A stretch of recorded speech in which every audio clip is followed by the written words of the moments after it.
could join us. Need to check and see if my sound is good, because I don't know if I'm sounding good or not. And if I'm not sounding good, or my sound's not right, then so I'm going to check this on YouTube quickly before I start. Let me check this quickly. I hope you all are well.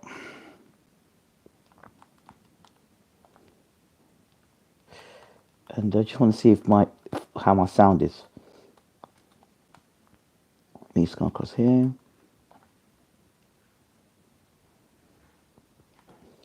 Let me try this here. Oh, can you imagine? I've got advertisements playing before I've been talking. Can you imagine this? Let me wait a second. Let's check the sound. Let me wait a second. Let's check the sound. Yep. We're good. So we got sound. Good morning, good afternoon, good evening. And of course, welcome to BWTM Gaming. Lots to talk about. Let's get into it. If you haven't subscribed already, do please subscribe and share this video. Really appreciate it. And hit the like button as you come into the room. Chisora versus Otto Wallin. So I never really made a pre-fight video because I had my suspicions. Good evening, J. Rue. Good evening, Denise, or good afternoon. I had my suspicions about Otto Wallin for a while. Otto Wallin and Francis Ngannou both have something in common, which a lot of people really don't take into consideration.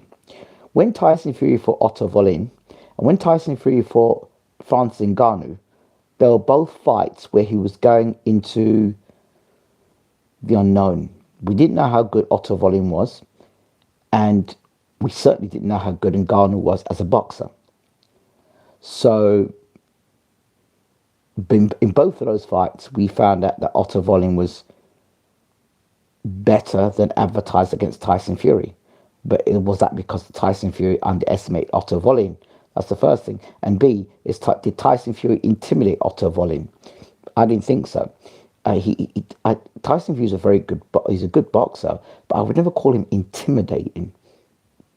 He's a lot of things, but he's not intimidating. I wouldn't call Tyson Fury intimidating. By his height and his size, maybe, but I wouldn't call him an intimidating guy. Like, you get in the ring and you're terrified when you're shaking. You know, Mike Tyson was terrifying. Sonny Liston was terrifying. George Foreman was terrifying. Those are guys that when you look at, you look at and you say to yourself, damn, those are terrifying guys. But now when we're talking about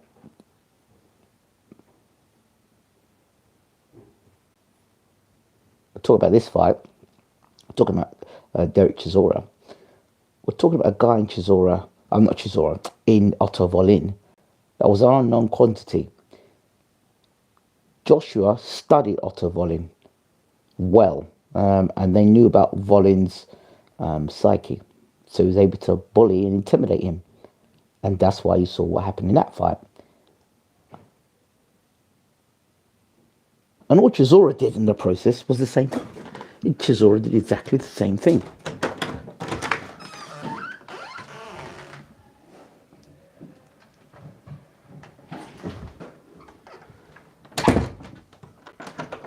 Chisora did exactly the same thing. What Chisora did was he went into Otto Wallin straight away and he tried to intimidate him. So even at the end, where he had already intimidated Otto Wallin, but when he put him in a headlock, a friendly headlock, that played with Wallin's mind. Wallin, for me, is a guy that can be. I'm going to say it straight out. I think Otto Wallin is intimidated by black fighters. I'm to be honest, that's how I felt. I saw the way Joshua beat up on him, and then I saw the way Chisora did what he did to him. It's like he's got a mental block and he can be intimidated. That's what I think. I could be wrong, but he's looked terrified when Joshua went up on him, and then Chisora's run up on him as well. And I think if Dillian White fought him, the same thing would happen as well, quite similar. That's what I think. I think he's terrified, and I think he's one of these guys that he can look brilliant in the gym, and he can be brilliant like in the dressing room, and he'll fall apart as he gets inside the ring. That's what I think. So Otto Wallin could be a really good boxer, but mentally, I think he loses it. Yeah, you see, that's the first thing. The second thing is, and the second thing is this: Chisora's fight against Otto Wallin, that was a small ring. I remember meeting Derek Chisora, and actually having a meal with him. A lot of people don't know that. I had a meal with Derek Chisora in Finchley. Was it Finchley? Hampstead? Finchley? West Finchley. West Finchley. And it was the Nando's there. And him and his girlfriend was there. And sat down, had a meal with him. I spoke to Chisora about many things. And when I had met him, I spoke to him. He really didn't know much about the other guys in the heavyweight division. He just focused on himself. He didn't really care about records and legacy and all. He wasn't that guy at that time. And he was going to go on. He was on the verge of going to fight Vitaly Klitschko for the heavyweight championship of the world, and nobody gave Chisora a chance. But I remember saying to myself, you know what? Chisora's going to give Vitaly a harder fight than expected, and Vitaly won't stop Chisora. And that's exactly what happened. Now, like push forward now to 2025, I actually think Derek Chisora is a better boxer now than he was when he was on his run as British, Commonwealth and European champion. I think he's a better boxer now. I think he's matured. And I think those losses he had earlier in his career were, I don't think he evolved as he was going for a process of change. I remember when he fought, he had the British title, and then he was going on that run to become European champion. I think at that time he got beat by Tyson Fury. He made the comeback, and he fought Malik Scott and a few other guys as well. And he was actually boxing really well. I think he was still with Don Charles. He became European champion. And then he had lackluster nights. And I don't know what was going on with Chisora. But I think now Chisora is better now, today in 2025, than he probably was when he was fighting like, say, Ajit Kabayel back then. So I think he's become a better fighter. I think he has. And he's learned the tricks of the trade. He knows that Otto Wallin, had he been given a big ring, Chisora wouldn't have looked as good. So Chisora said, you know what, small ring, trap this guy in a small ring, so he ain't got far to run, and I haven't got the legs to be running around this guy after this guy. Small ring, and I'm going to go for him. If you look at Chisora, he was busted up afterwards. I mean, he's taken a heck of a lot of punishment, and I dread to think what's going to happen to Chisora in 5 or 10 years from now when he quits boxing. And, you know, the thing is, we've seen it with so many fighters that they're just left lonely afterwards if there's injuries to them. We've seen how fighters can have fans and heroes, but as soon as something goes wrong with them, for the majority, you know, fans turn their backs and they just crack on. But anyway, there's no point having all that money Chisora's made and he can't spend it. I know he's, you know, doing it, being a family man and being a father and, you know, all that stuff. But obviously, if you can't spend the money with your family because you're such in a poor state of health, what's the point? But we don't really consider that at the time. So I know Chisora doesn't care about winning and losing because he's worked out the formula now. He's worked out the formula that as long as I'm entertaining, as long as I'm in entertaining fights, as long as I'm creating drama, then yeah, people are going to pay to see that. That's why people like Chisora, because there's not that many characters out there. He's a real character. He's a tearaway. You don't know what Chisora's going to do, and that's what makes him entertaining. And he's an entertaining fighter to look. He's not the best fighter in the world, but he definitely has improved. Should he retire? Hell yeah, he should retire. Of course he should retire.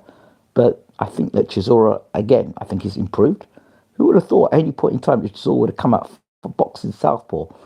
So he's improved. I don't know who his trainer is now, because I don't really study Chisora's career that much anymore. But there's definitely there's a definite change in Chisora's, I don't know, his attitude. And I think he's Whereas before the towel was soaked, but he wouldn't wring the water out. If you understand, now he's wringing every ounce out of him for these fights. And I think that change may have come when he teamed up with David Haye and it became War Chisora. That's where I think he changed. That change begun under David Haye, the War Chisora, the red cap, and that mentality. I think that's where that changed. So there's that. So we park Chisora and Wallin to one side for a second. The next thing I want to talk about, before we talk about Joyce and White, which disturbs me, is Joe Joyce. He looks like a lost puppy. Ever since he got beat by Zhang, the guy looks a mess. He looks an absolute mess. Like, you look at him the other night, they were interviewing him, and Dillian Whyte was talking about Wallin being a coward, and Joyce looked like he was going to kick off with White right there and then. And he was so quick to anger. I don't know if he was confused or what. And he just seems disheveled or displaced. He just doesn't seem the same dude that before he fought Zhang. He doesn't. He looks a shadow of himself. And even when he boxed Chisora, he didn't look the same either there. I don't know what's going on in Joe Joyce's life, personally. But he looks an absolute mess. He looks an absolute mess. Did you see what Joyce looked like? Like he looked like he looked like he'd just been rolled. He looked like he literally rolled out the hotel room. So he said, put your clothes on, mate. Come out. You've got Chisora's fighting tonight. Oh, is it? Okay. Mate, come on, let's go. Somebody's throwing some clothes on him. And you even look at his hair. I don't understand what's going on with Joyce. But he looks a state, looks an absolute state. No, seriously. I'm very concerned about Joe Joyce. Very concerned about him. Very, very concerned about him. He does not look right. And if he goes around sleepy like that, he'll be careful. He might walk onto one from Dillian Whyte. But I think, based on what I know of Joe Joyce and his ability, if his chin has got that durability left, unless he gets caught on a counter, I think Joyce can knock Dillian Whyte out. Maybe too many shots to the chin. I don't know, mate, but it isn't good. I don't like it. It's not good. I don't like it at all. So that's that one. Dillian Whyte versus Joe Joyce. I think Joe Joyce should stop Dillian Whyte. It's a dangerous fight. Why does Whyte look younger in the face now? LOL. Yeah, he does look younger, doesn't he? He does look a lot younger. Refreshed. Dunno, must be that good old weather out in, was it Portugal or Spain or wherever he is in Europe? Must be that. I don't know. Might have a new woman. I don't know. He looks good though. Looks younger, doesn't he? He looks younger. He looks good. Looks young. He looks good. So bless him. Yeah, it did do him some good. But remember, Dillian Whyte was fighting twice, three times a year on pay-per-view. Do you remember them days? He had that run. He was fighting for Hellenius, Parker, and what's this other guy? Oscar Rivas. What the hell's happened to Oscar Rivas, by the way? Where did he disappear off to? Was he WBC Bridgerweight champion at one point? Anyway, let me move on. So, next thing. Martin Bakole. Look, I'm saying it right here and right now. He had an eye injury. Thanks for that, Jay. Martin Bakole. Let's talk about Martin Bakole for a second. This boxing world is so fickle. And people do talk, pardon my French, they too hard talk some half shit, yeah? Listen, how does Martin Bakole, after beating Jared Anderson, become the bogeyman of the heavyweight division? Like, Jared Anderson was okay, But no, nobody ever thought Jared Anderson was like the bogeyman of the heavyweight division. Nobody thought that. And nobody thought that people wanted, because he was American, and obviously Deontay Wilder American, and they wanted an American at the helm, and they were grooming Anderson to be the next big heavyweight thing. So they're pushing Anderson in our face. So Anderson's the next biggest thing for heavyweight boxing for the Americans.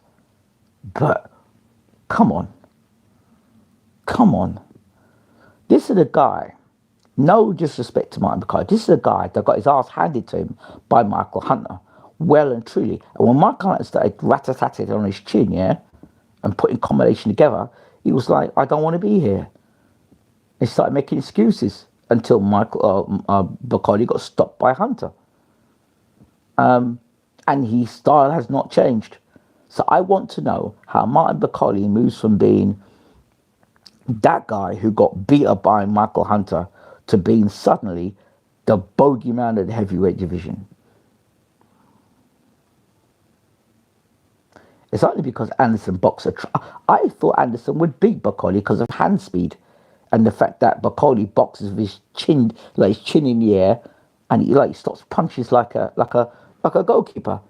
He's got no defense, Martin Bukayo. He's got none. His defense has not improved from when he fought Michael Hunter. But Anderson boxed diabolically. It's like they didn't even study like Bukayo before they fought him. And they did everything you don't do against Martin Bukayo.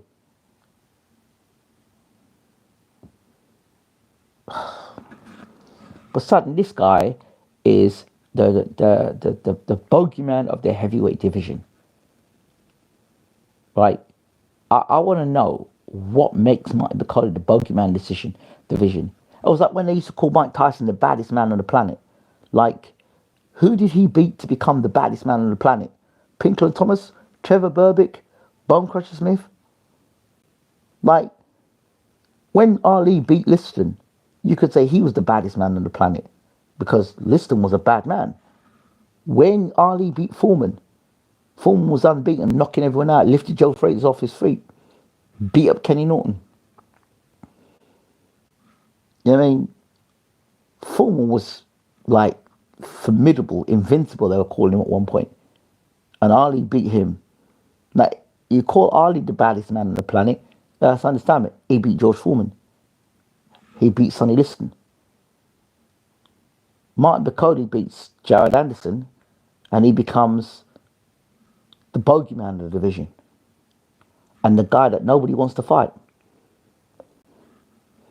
He has one decent win against Jared Anderson. I'm not getting all this. I'm not understanding this.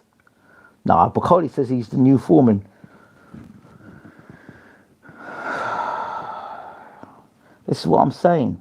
So I'm not buying into that BS at all. Bukayo gets, but if F.A. Jagba boxes properly, right, uses that long jab and spears that right hand into Bukayo's chin and keeps it at distance, it can knock Bukayo out. But I don't know, for F.A. Jagba, I don't know where his head is. F.A. Jagba was one of them guys that we were touting to be like heavyweight champion of the world. I don't know where F.A. Jagba's head is. I know he had problems with his trainer at one point, and then he got back with him again.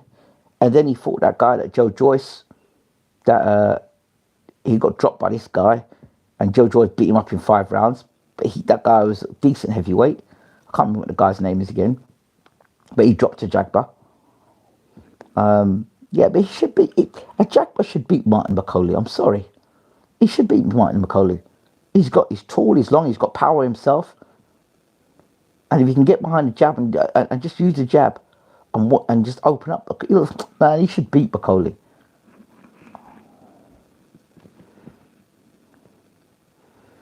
Yeah, 1-2 is all you need with Bukayo. You're talking about Bukayo is like some scientist or something. Bukayo walks in straight lines and he walks with his chin in the air. He's got no defense. So basic 1-2 is all you need. I mean, I wouldn't call Vladimir Klitschko. I wouldn't call Vladimir Klitschko or Vitaly Klitschko fighters that were that were advanced. They were basic 1-2 fighters. Left jab, right hand, never threw uppercuts from distance, and certainly wouldn't throw uppercuts like Anthony Joshua.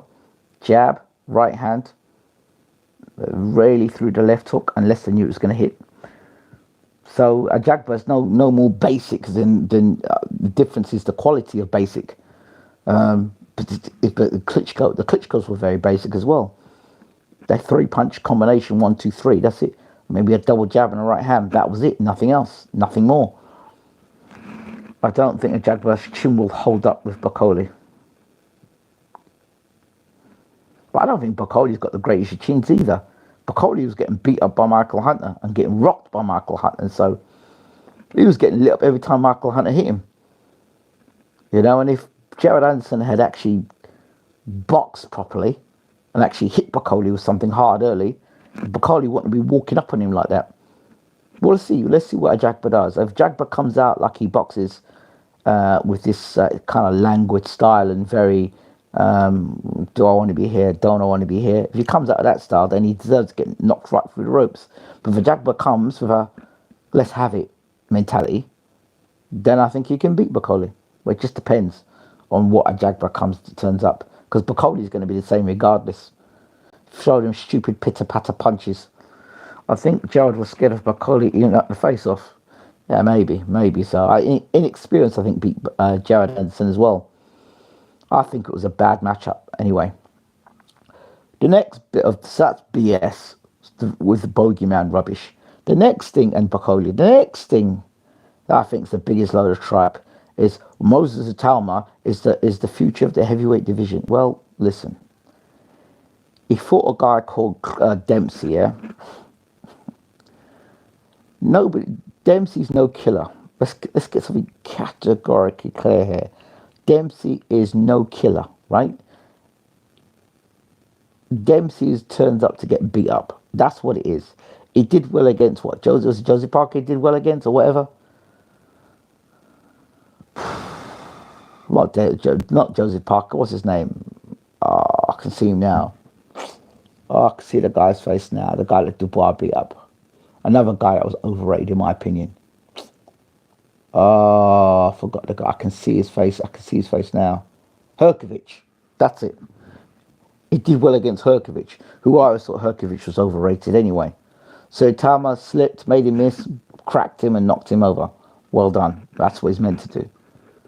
But because Itama did that to that guy there, Dempsey, he's now a world beater. We need to stop with this rubbish. We really do. We really need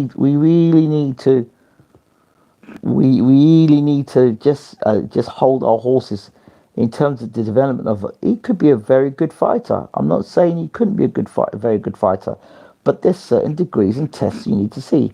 I need to see you do a 10-rounder. I need to see you get hit in the chin. I need to see you come back from adversity.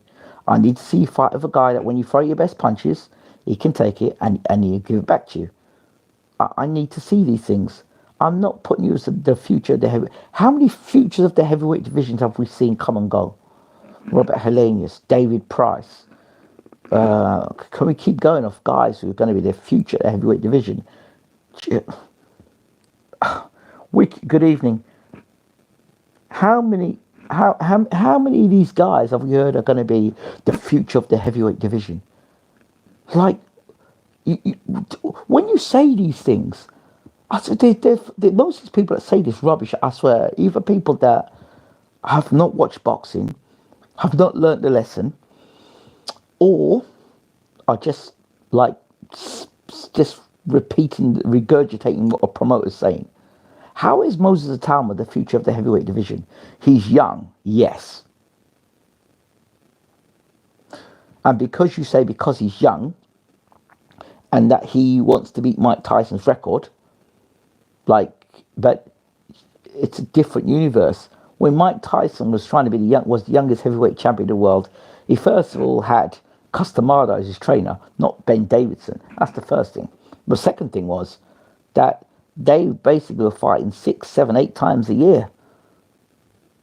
And Mike was fighting bum of the month. I didn't say that. Bill Caton said that. The people behind Mike Tyson said, we didn't care who Mike was fighting. It was like bomb of the month. All we wanted to create an image of a monster, of a guy knocking a guy out. It didn't matter who these dudes were. As long as the guys were falling over, that's what we wanted for Mike Tyson. But Mike Tyson had the greatest, I'm not saying Mike couldn't fight, had the greatest promotional,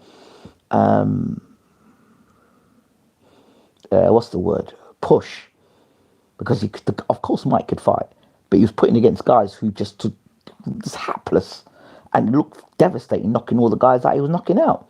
Nobody questioned, said, what's the caliber of this guy? What's the caliber of that guy? What's the caliber of this guy? And Mike was knocking him out, and people just turned up to see Mike. There were times, I remember tuning in to watch Mike Tyson fight. Flipping hell. I turned the TV on, Mike got in the ring, bang, the guy went over, and I thought, oh shit. That doesn't much happen anymore. Like, you turn on the TV to watch a guy fight, bang, the guy goes over first round, and that's it. And Mike was doing that over and over and over and over and over and again.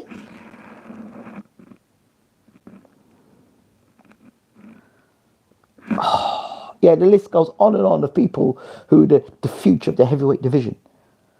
I would suggest that we do like,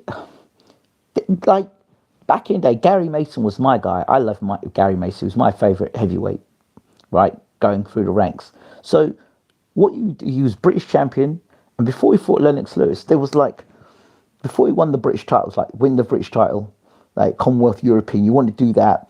And then you fought guys from America, Everett, Bigfoot Martin, Tyrell Biggs, what's another guy. So a couple of fights that Mason had, but he stepped it up from British European, went to fight some like fringe American fighters, top 10 fighters. He did that. And you test yourself against guys who you throw your best punch, the guy's not falling over, the guy hits you back. Mark Willis, that was the guy. Mark Willis, Gary Mason. Teak Tough, Everett, Bigfoot Martin. Guys that, you know, they're not going to be world champions, but guys that are tough, had good chins, could box, could give you some trouble. You know what I mean? Them type of guys. Like, would you, like, those of you, obviously, Jay Ross, Arus, and maybe ST might know, would you have put Moses Atalma in with Smoking Burt Cooper?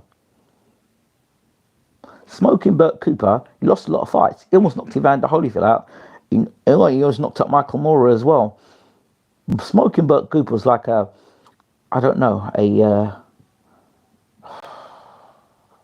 cheap version of Joe Frazier, but you know, he really dedicated himself to fight like Frazier, and he was built like Frazier as well. Short, came in, squat, and he did lose fights, but my God, he'd give you a fight. A guy like Burt Cooper would give Moses Atalma fits. He'd give him absolute fits.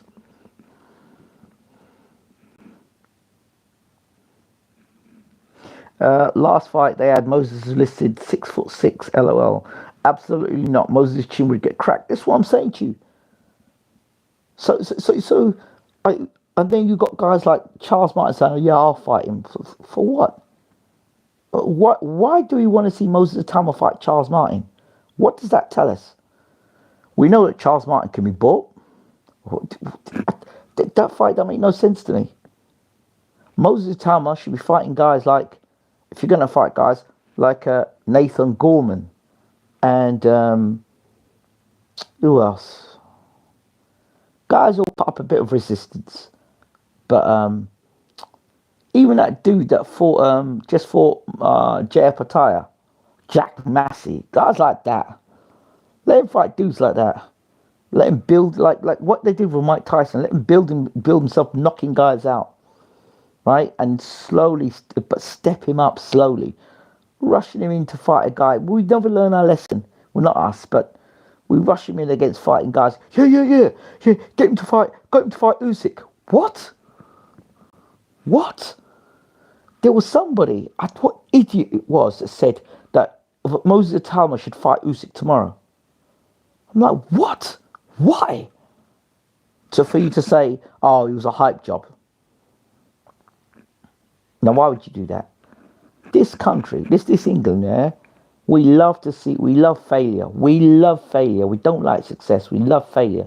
As soon as the guy is doing something good, we're looking to put them down or stop them or to see disaster for them. Why? For what? Bring the guy on steadily and please don't listen to the rubbish that these people talk, because none of these fans are accountable. None of these fans are accountable. I'm telling you now, none of the fans are accountable. None of the fans are ever accountable, because they'll say crap, and then when it goes wrong, they wash their hands of you and say you're a hype job. So take your time, Moses Atalma. Don't rush it. And certainly don't be in a rush to try and get yourself in for Usyk. That's nonsense. Moving on. Let's move down the weight divisions for a second, shall we? Yeah, one other thing. If somebody could answer me the question, they haven't answered me the question yet. Why is it when Anthony Joshua gets knocked out or beat up, he finds himself in Nigeria? Can somebody work that out for me, please? Every time Joshua gets an ass whooping, he finds himself in Nigeria. Can somebody work that out for me, please? If somebody could work that out for me, I'd really appreciate it. Moving on. Welterweights, middleweights, super middleweights. Terence Crawford once did an interview. They asked him about fighting Canelo. He said, but I don't want to even talk about the fight because, you know, it's not possible. We're not going to fight. The weight categories are there for a reason. Now my mind's talking about him going up to super middle. Listen, let me tell you something. This is what it's about. The facts. The reason why Crawford is waiting out to fight Canelo, because it's a cash out. What do you mean it's a cash out? Crawford don't need a cash out. Hear me out. Crawford against that Madronov he fought the other day. That fight exposed Crawford. What do you mean it exposed him? Well, he didn't look great. And if you're trying to sell a fight, you want to look devastating at light middleweight. So when you move up in weight and you like blow a guy out, it looks good. So you think, oh yeah, he's good. He's carrying the power. He's doing well. He can move up for more weight divisions. Like, you look devastating. But when David Haye moved from cruiserweight to heavyweight, he fought a guy called Alexander. I think he might have been European or something, European champion or something like that. And Haye was at cruiserweight, and he took one fight, he moved up to heavyweight. And he first fight he fought a heavyweight, he hit the guy, boom, with a right hand, knocked the guy sparkle in the first round, laid him out flat. Right? Laid him out absolutely flat. Absolutely flat on the canvas. He looked amazing. And the people were looking forward to see him fight at heavyweight again. Crawford, in his last fight, he got hurt numerous times by that Madronov, or what his name was. And to me, he did not look comfortable at the weight. He looked slow at the weight. He looked tired at the weight. He looked like he was running out of ideas when he was fighting that guy. And I don't think he looked that impressive. And it's against that dude. Canelo is significantly stronger. Canelo has fought significantly better fighters. I don't think I've known a fighter, maybe Spence is the closest we can come to throw body shots the way Canelo will throw body shots. I just saw them punches that Canelo threw when he landed against Khan. I don't know, but I can't see Crawford moving up to 168 and being effective. Like, that's why. Would you put Crawford in the ring with Benavidez now? You wouldn't. Would you stick Crawford in the ring with Morrell now? You wouldn't. You just wouldn't put Crawford in the ring with us because the risk is too much of his ass getting whooped by them guys. And that's the reason why, the 100% reason why Crawford is hiding from anybody from light middleweight. Why don't you put Crawford in the ring now with Charlo? Why don't we make that fight?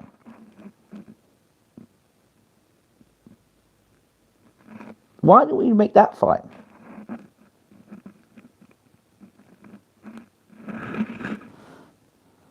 He goes here.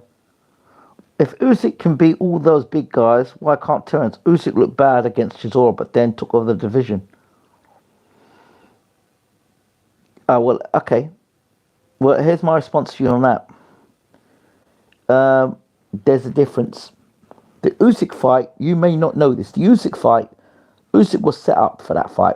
Now, Usyk didn't know the size of the ring until he got in the ring against Derek Chisora. Yeah, he didn't know that, and he said it himself. When he walked to the ring, he had never. He walked to. He said when he walked to the arena, he trusted that his team would set the ring up appropriately so he could move. So on that night, he had to adapt against Chisora. He did not know about the ring until he got to the ring. That's his downfall. But yeah, stars make fights, and he didn't look good before the Chisora fight. He didn't look good against Witherspoon either.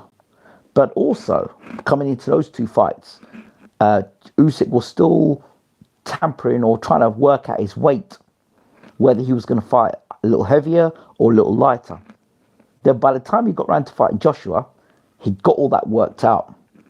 He got all that worked out around his weight. There was a lot of talk around his weight, and I remember doing interviews with Uncle Bashir about it, and I remember doing a translation with Eugene about the whole weight thing with Usyk. So Usyk's a little different situation to remember. Usyk had already fought big dudes. Usyk had fought Joyce in the amateurs, so he wasn't. It's not like Terence Crawford has fought like in the light heavyweight or the super middleweight division as an amateur, because he didn't do that.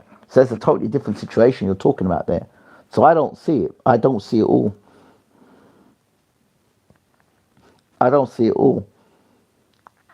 Canelo is too flat-footed for Terence.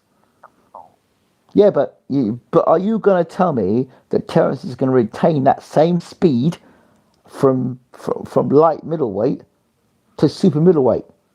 Mate, bro, listen. When he's going down, like he might be good for 3, 4, 5 rounds. When them body shots start catching up with him and his feet start to slow, which his feet will slow, and then his feet will be slower than Canelo's. Wait, because you're carrying poundage. It's like you, in this situation, it'd be like you walking at your normal weight, yeah? And then and you go for a jog every morning, you go for your jog every morning. And it's fine. And you prepare for a race, and you do in your race. And then I decide to put 40 pounds on you and expect you to run that same race. I want to see what Crawford looks like at super middleweight with somebody decent, half decent. You're not going to get that because he'll probably get knocked out. That's what I think will happen. I really don't think Crawford does anything against Canelo. I don't. The dimensions of Charlo is a little different. He could carry the weight a bit better. And the different fighters. I just don't think that Crawford defensively is going to be able to deal with Canelo. And I think he may have the tools against guys at light middleweight and at welterweight, power, speed. He may have that stuff at that weight category. But all those things that he has, he loses all those things as soon as he moves to the super middleweight division. It's like a totally different fighter. He ain't Sugar Ray Leonard. Crawford isn't like Sugar Ray Leonard. He's not got blurring hand speed or dynamic in that way. When Leonard went and fought Hagler, Crawford's not that guy. He's not that guy. He's that guy that can hit you with a shot and get out of the way and counter you and stuff. But he stands in front of you. If you look at that last fight, he stood in front of that dude, and that dude was nailing him clean. And you're talking about a Canelo that's been at that weight for a long time. I don't think that Crawford's going to be effective at all. I think he's going to get absolutely beat up. Crawford will retain his speed, his weight gain is muscle, not fat. Well, bro, you're asking for a lot, bro. You're asking for a lot. I don't see it, man. I don't see it. I don't see it down the stretch. You might have that speed and movement 3, 4 rounds, but if it becomes a dogfight and Canelo presses him and puts them body shots on him, I don't. Then body shots are going to sap that energy, and then you're carrying that weight with you. You can't move when you're that heavy. You can't move.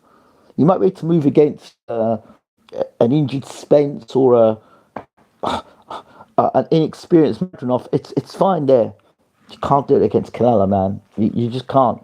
Canelo's going to shut a lot of that stuff down. And he's not fighting a guy that's not skilled. Canelo's extremely skilled, and the difference between Floyd and Crawford is footwork. Floyd can hit you, boom, with a shot and get out of there, and he can move around the ring very lightly. Crawford's not that dude. Crawford's more flat-footed than Floyd. And then you've got Bivol, totally different fighter again, a guy who's tall and long and big for the weight. He's a light heavyweight, strong at the weight, gold medalist as an Olympian, and proven at the weight of light heavy, and has got good fast hands. It's not the quickest on his feet, but it's got good fast hands and punches and bunches. Do you know what I mean? And he's got the strength to push Canelo back. I don't see Crawford being able to do that for a sustained amount of time. Over 12 rounds, no. If it's a 6-round fight, maybe. But a 12-round fight, no. No. I mean, Canelo's going to be now in decline for sure. But I don't see it somehow. I don't see it. I can't see it. Crawford on physical is as physically stronger than Canelo. He's pinned heavyweights. It's not wrestling, but he shows physical power. Canelo hasn't had a KO since Plant. But you've seen the guys he's fighting. You've seen the guys that he's fighting. Canelo. Some of the guys that Canelo's fought, I don't think Crawford beats. At super middleweight. I don't. I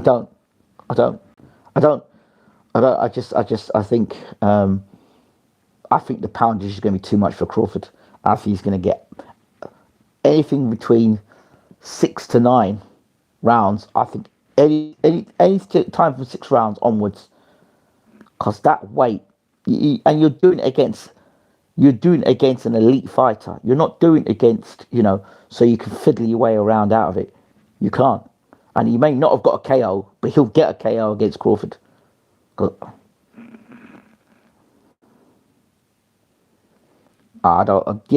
He's too athletic.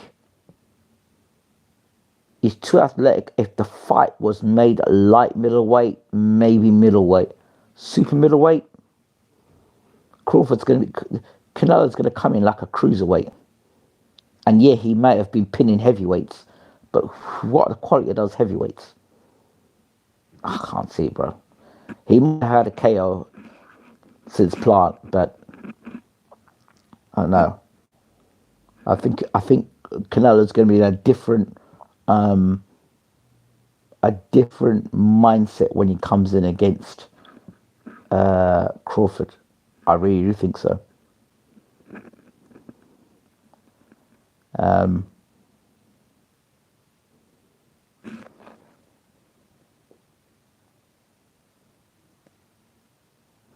Richard Torres Jr. I like Richard Torres Jr., but you can't put him in the same category of skill level and experience as Canelo, bro. And I love Richard Torres, man, but Richard Torres is not Canelo. Bro, you're looking at this experience you cannot buy. Have you seen Canelo's record and the guys he's fought and the skill level of the guys he's fought? I don't think Crawford brings anything to Canelo that he hasn't seen before. I don't think Crawford's faster than Floyd. I think Crawford's got a better boxing IQ than Floyd. I know for a fact that Crawford ain't got better defense than Floyd.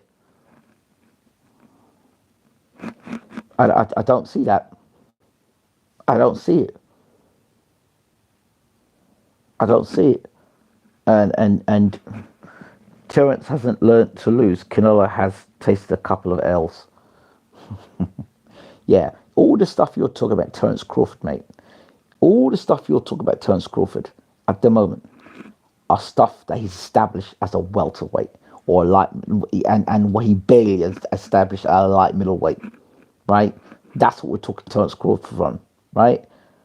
You're talking about Terence Crawford from, like, as a super middleweight, is unknown quantity, absolutely unknown quantity. If Floyd fought Canelo during Canelo's prime, what would have the result been? Floyd beats Canelo because of Floyd's footwork and movement.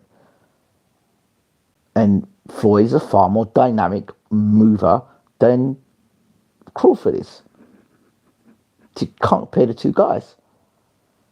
Floyd's the guy who hits you with a right hand, he's won. When he's gone, he's out the door the other way. Crawford's the guy that hit you with a right hand, still stand there and get hit with a right himself. The last fight he had against that dude, and that dude he fought, he's flat-footed. That dude, that last guy that Crawford fought, he's bloody flat-footed. And Crawford barely got past him. Bro. And that dude's inexperienced. That guy's what, 11, 12 fights? 13 fights? 15 fights max? No, bro. No. And Crawford struggled against him. Go back and look at the fight, bro. Go back and look at the fight. You've got to look at for what it is. At light middleweight, if he's going to have any chance against Canelo, he should have dealt with that dude and dealt with him proper, and he didn't. No fighter looks good every fight. It doesn't. Canelo will win.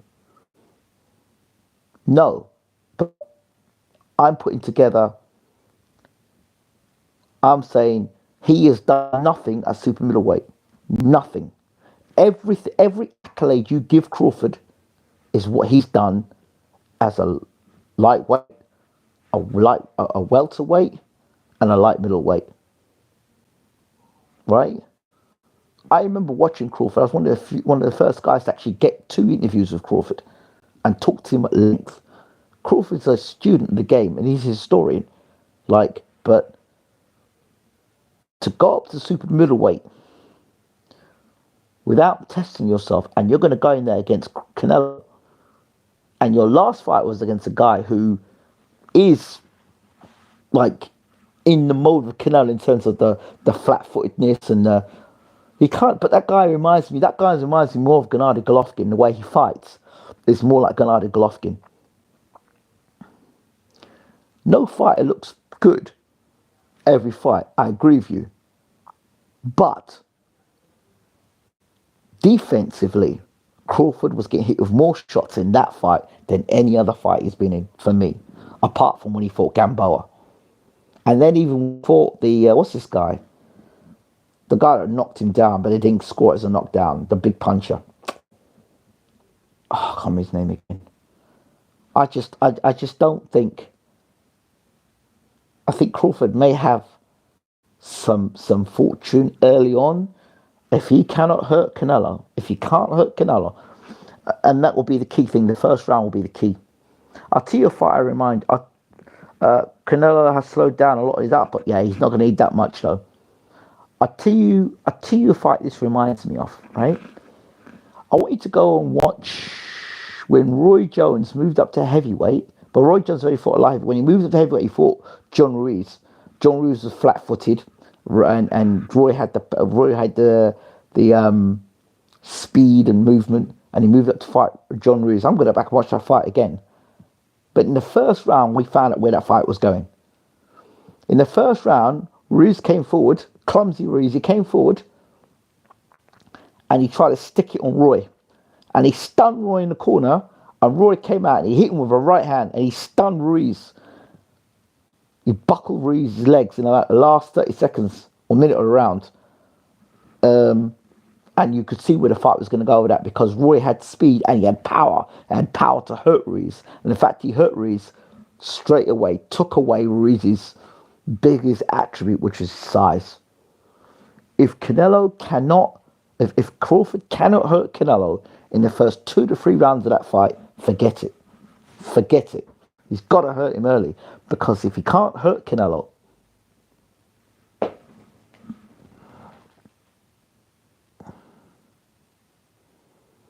I'm glad. You know what? No, no, I'm not glad. I'm not glad. I wish Canelo had taken a fight against Jake Paul, and I'll tell you why. Because there are deluded people out there that think Jake Paul just beat Mike Tyson, and they actually think Jake Paul is great. So that's why I would like Canelo to have fought Jake Paul and laid him out flat for the world to see the difference between Nickelodeon and misfit boxing and real boxing. That's what I'd like to have seen. I'd love to see that fight. Just shh, no more. Now go away, go away, and let's get on with some real boxing.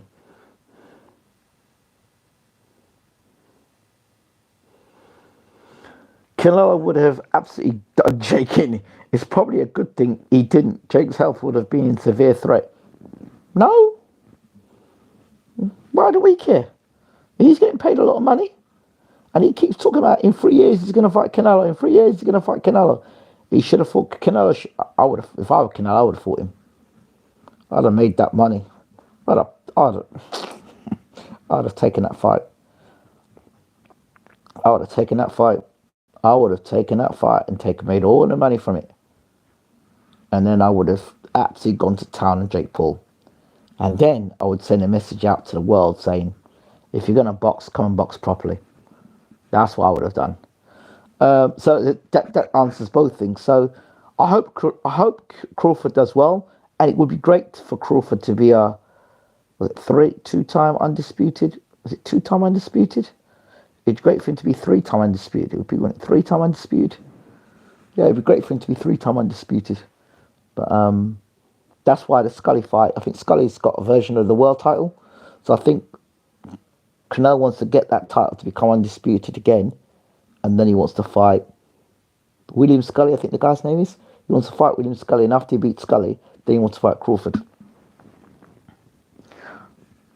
I think the Tyson fight was scripted. I think Ingram said that Mike Tyson got paid more if he went distance and would have got paid less if he could knock Jake out. Yep.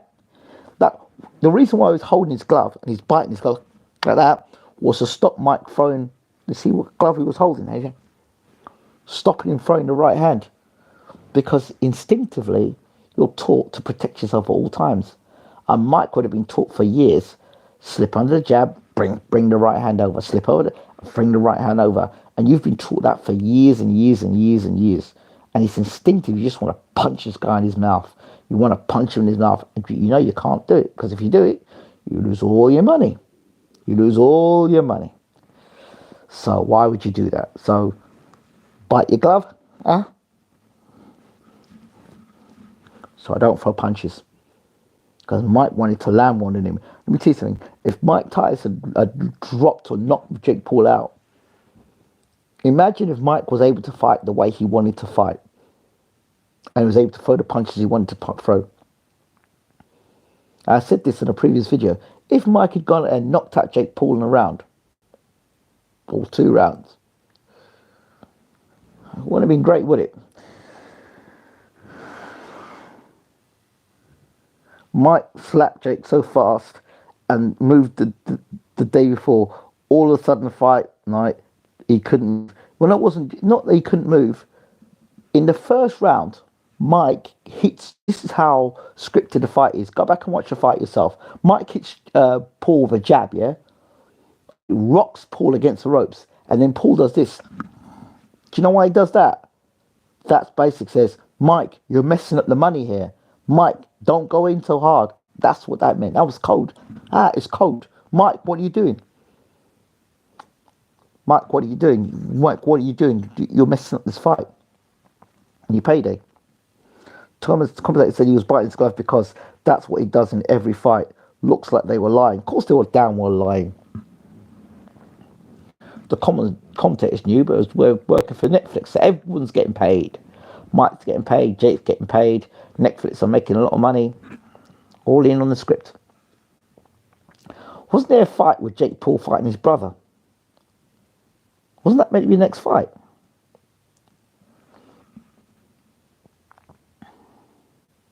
I think Jake Paul should fight Francis Ngannou personally. I think that'd be a good fight.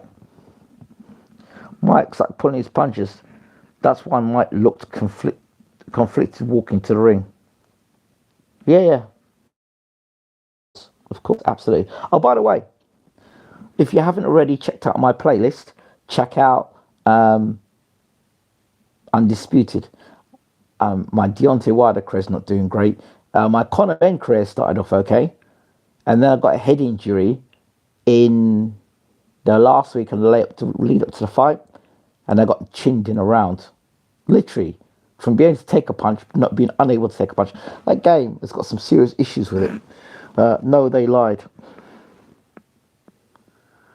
They lied. They pretended it was going to be brother versus brother, but it's actually just advertising for the reality show for the two of them. Oh, there's an MMA guy on YouTube that shows Jake wanted him to throw a fight. Yeah, probably. Probably.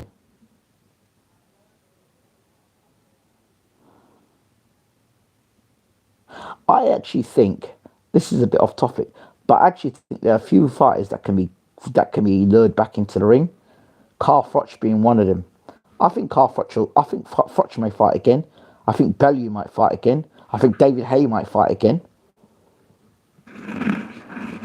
I saw the upload of Conor Ben winning that title. LOL. Ingram, how would you do against Jake? First of all, I wouldn't get in the ring with Jake. I'll tell you why I wouldn't get in the ring with Jake. Because I suspect that I would have to fall over if I fought Jake. I'd have to fall over. That's not happening. Just basic boxing, mate. Basic boxing. The jab, doubling up the jab, waiting for him to throw his shots and countering him. And he's wide open for uppercuts as well. Jake Paul. I don't know why people don't throw uppercuts to Jake Paul. He's way open for uppercuts. Look what Tommy Fury boxed him. I think Ingram had previous boxing and nearly signed a pro contract with training. He'd smoked Jake Paul. Let's be real. Yeah. Well, my trainer, my boxing trainer, trained Barry Jones. It wasn't too bad. I was in the same gym as Barry Jones. It was down Ely in Wales. Then I had the opportunity to train in Roy Jones' gym at one point in Florida. Was training there for a while. Wow, those are some experiences, man. Those are some experiences. Get up in the morning in Miami, early morning, and running on the beach. Oh my word, the sand, and then throwing punches and mitts in the sand, and you can feel as the sun's coming, the sun burning on your back and your legs, man. And then after you did that, we'd go and run on the sand, back on the concrete, and because you're in the sand for so long, you were like running like you were in heaven, so light. And we'd do the run, and we'd go past the marina, we'd see all the millionaire boats, yachts, and stuff. And my trainer would talk to me about, what it would take to get these things, what the dedication, commitment. Why did you end up signing the pro contract, by the way? Illness, chronic fatigue syndrome. I was going to have a pro debut, and I was going on the undercard of in the Millennium Stadium. The Millennium Stadium, I remember it. Remember the year when they transferred the FA Cups to the Millennium Stadium in Cardiff, and Arsenal beat Chelsea 2-1 in the FA Cup. That was the year. Yeah, man. My train was an absolute. I'm not going to call him the B word, but he was. Absolutely. I remember the boiler in my house went, so I just moved into Wales, and I was delayed. I was waiting for the boiler to come and fix the boiler. I come fix the boiler, and got to the gym an hour late, and he said to me, why are you late? I said, because my boiler is broken down, and the house is cold. How'd you expect me to? He said, don't worry about that, mate. You should have jogged your way from here to the gym. You'd have kept warm. I said, what? I said, so what would happen when you'd gone back home? He said, because you'd worked so hard here at the gym that you'd have jogged all the way back home. That's the sort of trainer I had. He was a nasty piece of Ronnie Rush was his name. Ronnie Rush. This guy was like the old school customer. Oh, listen, I'm telling you, like, I lived in the house with Ronnie, yeah. If I went to the toilet, Ronnie was there. If I went for a piss, Ronnie was there. If I was taking a shower, Ronnie was there. I'd get up in the morning, 4 o'clock, I'd finish working at the bar. 3:30 in the morning, I'd probably get an hour's sleep, and Ronnie would be knocking my door. And then we have to go runs in the Welsh valleys. And he had a car. This car would just, he'd have the car and he'd make me run into this through this village. And the car would be right behind me. And the bumper of it would be grazing the back of my ankles as we were running. He said, run faster. Of course, I'm jogging. And my guy's got this car and he's like beeping the horn at like 5 in the morning. He says, run. It's like, I can't see any further. He says, keep running upwards. End up running up and going up and up and running, only running up to the top. Sheer fear, got to the top. As I got to the top, I couldn't breathe. I thought I was going to die. He says, no, come back down. Legs are absolutely gone. Got down the bottom of the hill, absolute abuse. And then after that abuse, you go home, you sleep for 3 hours, you get up again, you come back, you do your physicals, your press ups, your sit ups, your weight training, all that sort of stuff. Yeah, you go home, 2 hours, 3 hours, you come back again, evening, sparring. 5 different sparring partners. Oh man. Boxing's the wrong place to be, and in the ring, it's the wrong place to be if you don't want to be there.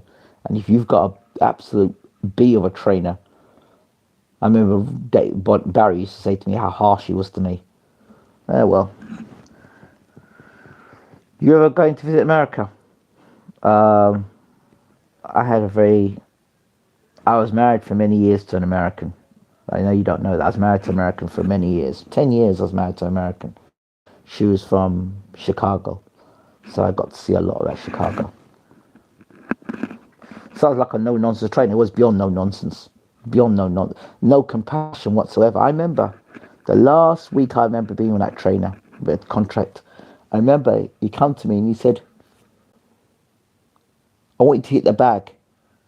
And I swear, I saw 3 of him and I saw 3 of the bag. 3 bags. 3 of him and 3 of the bags. I went home that night and I woke up the next morning with the key in the door and me collapsed on the floor. I said, no, I'm not doing this no more. And I cut. Man, it was too much. Sometimes having a strict trainer so poor, no empathy, no care, nothing. Did you ever tell him to chill out? No. I had a pro trainer who had just trained Steve Robinson to be world champion. He trained Barry Jones to be world champion. And Barry Jones went in there against him. We'd just come off Barry had done no sparring whatsoever for that guy. No sparring for that. Just got himself fit and in shape. And he dropped Acelino De Freitas. I think De Freitas was 34-0 with about 34-0 with 34 KOs, something like that. He had some stupid record in America, like in Brazil. 65 fights, 64 by KO, something like that. So no, I never got to tell him to chill out because I wasn't paying for it. I wasn't paying for the training at the time. That was a contract. Like, it was the percentage would have come out of my first fight. Maybe it's a blessing in disguise that you didn't go pro. You wouldn't have had to set up a channel and become a leisure interviewer. You became. Silver linings, mate. I guess so. And it's definitely helped me as a trainer and as a coach. No, man. It was horrible. When you understand that you're just a piece of meat, mate. A piece of meat. When you could see yourself that way, you're a piece of meat and you're replaceable. Discarded. It's a horrible feeling, mate. Horrible feeling. Nah. Horrible feeling, mate. Horrible feeling. America was amazing, though. America was amazing. I'm glad I went to America. And them dudes in America, them Mexican dudes in America, they are hungry like I don't know what hungry is, man. I swear. When I used to box, I sparred, hit guys, and I could see them shake. When I hit this Mexican guy, I hit him. He didn't even flip him. Literally, he didn't blink. I hit him, bam, and he walked straight, just kept walking. And I remember they called me London. The most surreal experience was sparring against the same Mexican dude, right? And they called a combination of 165. I threw a jab, right? I swear you down. I threw a jab. Straight jab. Straight. Gonna hit the top of the head. The jab. I do not know how this guy, up to this day, he threw, I think, 146. The guy slipped. The trainer was giving the instruction. He slipped the jab. He came inside. And somehow, I'm looking this way. And my man is behind me. I think it's 146. The guy went zip, zop, zip. And I'm like, what the hell? I'd never seen anything like that before. Never seen anything like that before. And the whole side of him was exposed. I'd never seen anything like that before. And I remember suddenly someone said, London, London. I said, what? He said, we got to get out of the gym, man. I said, what? We're going to get out of the gym, man. I'm like, why? The king is here, man. The king is here. So, what's he talking about, the king? I walked outside the gym. This is in Florida, Miami. Is it 41st and 2nd or something like that street?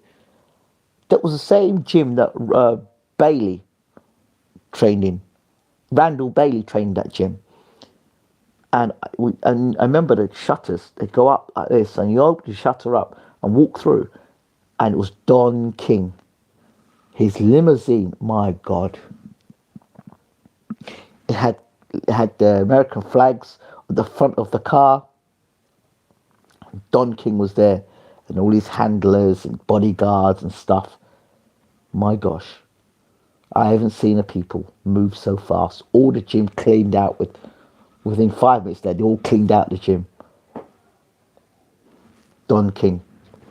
And then years later, I had the beauty of not working with Don King itself, kind of like working with Carl King, Don's son. And that was when Stavern was in England and he fought Joe Joyce. I got to see the behind the scenes of a pro boxer near the top. You know, got to meet the people at Showtime, talk to them at Showtime, actually be in a fighter's meeting, being in a hotel room with a fighter, the things a fighter goes through, getting in a car with a fighter as he's fighting on network television. Obviously, you're the main event of the evening. No, we weren't the main event of the evening. The Eubank versus De Gea was main event of the evening at the O2 Arena. Surreal. Absolutely surreal. Surreal. You know, you're seeing yourself on the television and they're saying, coming up next, Bermain Stavern versus Joe Joyce. And before you know it, you're doing the ring walk. And the lights are down, the arena's just... the atmosphere's incredible as Stavern's coming to the ring, and I'm right behind Bermain Stavern. I need to see if I can find that fight on YouTube, and I'm right behind Bermain going into the ring with him. It didn't go his way that night, but you know, it can be a lonely place as a losing fighter. You know, everyone cheerleading you before the hype, the doing the pad work, hitting the mitts and stuff. You know, it's just hard to describe, but I am describing it, but just a surreal experience. Yeah, but well, don't know what led me onto that tangent, but anyway, right, let me get out of here. I hope you enjoyed that little talk about boxing. Yeah, I'm just grateful for life. I'm very grateful for life and all those experiences.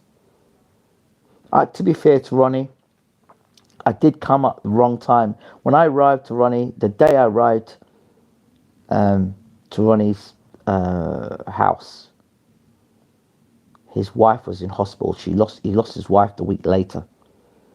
And he was having some legal dispute because one of his fighters, same Steve Robinson, hadn't paid him. So I was right in between all of that mess. It was horrible. Then having to go to the funeral with Ronnie and Steve Robinson being there and Rod Badfeet. Oh, it was horrible. Absolutely horrible. Horrible, horrible, horrible. Yeah. But I'll never know. Right, guys. I hope, guys and girls, I hope you've enjoyed that little bit of a video there. J. Rue, good to see you again, bro. ST, always a pleasure. Denise, love you, girls. Great to see you again. ST, need to see you more on my West Ham video now. I've got some good players for West Ham now on my rebuild. Bromley got into the Premiership, by the way. Yeah, all good. Right. Don't forget to rate, subscribe, leave my comments. As always, check out my playlist for Undisputed. Have to make a comeback now. Got knocked out in the first round because of a head injury in training camp with Conor Ben. So I'm going to try and get him back on the road again. And if you like your soccer, check out my soccer as well. All right, I'm out of here. Thank you so much as always. Boxing is still the #1 sport in the world. Take care.